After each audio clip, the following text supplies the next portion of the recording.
जानिए एयरलाइंस के कुछ नियमों के बारे में।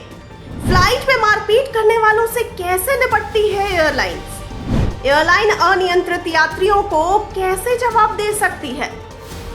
इंडिगो एयरलाइन की एक फ्लाइट के दौरान पायलट पर हमला होने का मामला सामने आया था। एक यात्री ने पायलट को थप्पड़ मार दिया था। ऐसे में ये सवाल मन में आता है कि एयरलाइन ऐसे यात्रियों के खिलाफ क्या कार्रवाई कर सकती है। तो आइए सबसे पहले जानते हैं कि क्या कहता है केंद्र सरकार का निर्देश। तो आपको बता दें कि केंद्र सरकार की तरफ से जारी किए गए दिशा निर्देशों के अनुसार अगर कोई यात्री फ्लाइट में चालक दल के साथ अभद्र व्यवहार करता है तो उसे पहले जागरूक किया जाना चाहिए। यात्री को बताना चाहिए कि उनका व्यवहार कानून का उल्लंघन करता है। ऐसे में उनकी गिरफ्तारी भी हो सकती है। आइए अब जानते हैं अनियंत्रित व्यवहार किसे माना जाता है। तो फ्लाइट में मादक पदार्थ या नशीली दवाओं का सेवन, धूम्रपान, पायलट के निर्देशों को न मानना, चालक दल के किसी सदस्य या अन्य यात्रियों को धमकी देना, अपमानजनक शब्दों का उपयोग करना, विमान और उसमें सवार लोगों की सुरक्षा को खतरे में डालना अनियंत्रित व्यवहार माना जाता है। यदि पायलटों और चालक दल को लगता है कि यात्री का व्यवहार ऐसा है जिसे नियंत्रित नहीं किया जा सकता है, तो एयरलाइन का केंद्रीय नियंत्रण पायलट इन कमांड के परामर्श से यथाशीघ्र वैकल्पिक एयरपोर्ट की तलाश करेगा जहां विमान को उतारा जा सके। विमान के लैंड होने के बाद पायलट इन कमांड एयरपोर्ट पर सुरक्षा एजेंसियों के पास जाकर यात्री के अभद्र व्यवहार को लेकर एफआईआर दर्ज करानी होगी। इसके बाद यात्री को सुरक्षा एजेंसी को सौंप दिया जाएगा। आइए अब जानते हैं अनियंत्रित व्यवहार में क्या क्या आता है। तो अनियंत्रित व्यवहार के 3 स्तर होते हैं। पहले स्तर में शारीरिक हाव भाव, मौखिक उत्पीड़न और अनियंत्रित नशा शामिल है, जबकि दूसरे स्तर में धक्का देना, मारना, पकड़ना और यौन उत्पीड़न शामिल है। वहीं तीसरे स्तर में विमान संचालक प्रणाली को नुकसान पहुंचा सकता है और शारीरिक हिंसा भी इसमें शामिल है। अगर कोई अभद्र व्यवहार करता है तो एयरलाइन को एक आंतरिक समिति को इसकी जानकारी देनी पड़ती है। यह समिति 10 दिनों के अंदर ये तय करेगी कि यात्री के खिलाफ कार्रवाई हो या फिर नहीं।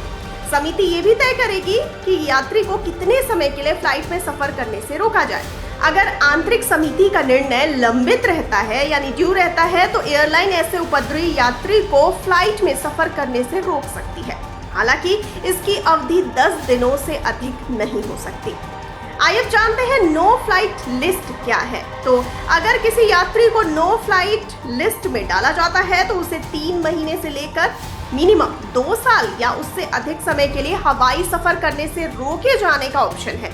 इसके साथ ही अगर किसी यात्री को राष्ट्रीय सुरक्षा के लिए खतरा माना जाता है तो उसके सफर करने पर तब तक रोक रहेगा जब तक उन्हें गृह मंत्रालय द्वारा राष्ट्रीय सुरक्षा खतरा माना जाता रहेगा।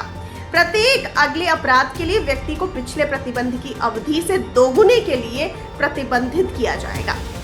आइए अब जान लेते हैं क्या होगा अगर विमान में कर लिया झगड़ा। तो अगर यात्री आपस में झगड़ा करे तो ऐसा करने पर जेल तक हो सकती है। इसीलिए अगर आप पहली बार विमान की यात्रा कर रहे हैं तो अपने गुस्से पर थोड़ा कंट्रोल रखिए और हर यात्री के साथ ठीक से पेश आइए। इतना ही नहीं, अगर कोई हथियार लेकर चलता है तो उसे हवाई यात्रा से प्रतिबंधित करने के साथ साथ जेल की सजा भी हो सकती है। इसके अलावा सामान भी जब्त किया जा सकता है। विमान नियम 1937 की धारा 22 के अनुसार अगर कोई यात्री क्रू मेंबर को डराता या धमकाता है तो उसे विमान में चढ़ने की परमिशन नहीं होती।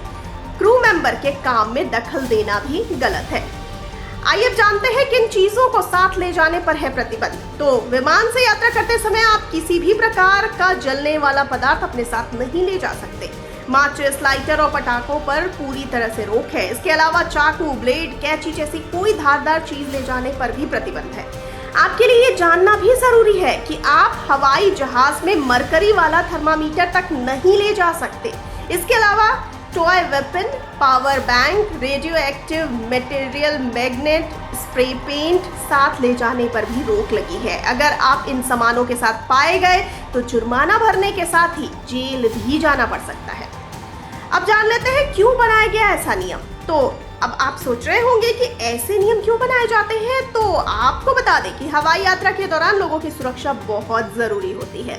इसी को ध्यान में रखते हुए बहुत तरह के प्रतिबंध और बहुत तरह के नियम बनाए गए हैं। दरअसल कई बार आपराधिक प्रवृत्ति के लोग प्रतिबंधित चीजें लेकर घटनाओं को अंजाम दे देते हैं, जिसकी वजह से लोगों की सुरक्षा खतरे में पड़ जाती है। इसके अलावा तेजी से आग पकड़ने वाली चीजें दुर्घटना का कारण बन सकती है, इसीलिए इन पर भी प्रतिबंध लगाया गया है। ऐसे में अगर जांच हुई और जानकारी मिली कि ये चीजें जानबूझकर किसी को नुकसान पहुंचाने के इरादे से लाई गई है, तो यात्री को जेल तो होगी, साथ ही उसका सामान भी जब्त कर लिया जाएगा। तो आपको ध्यान देने की सख्त जरूरत है।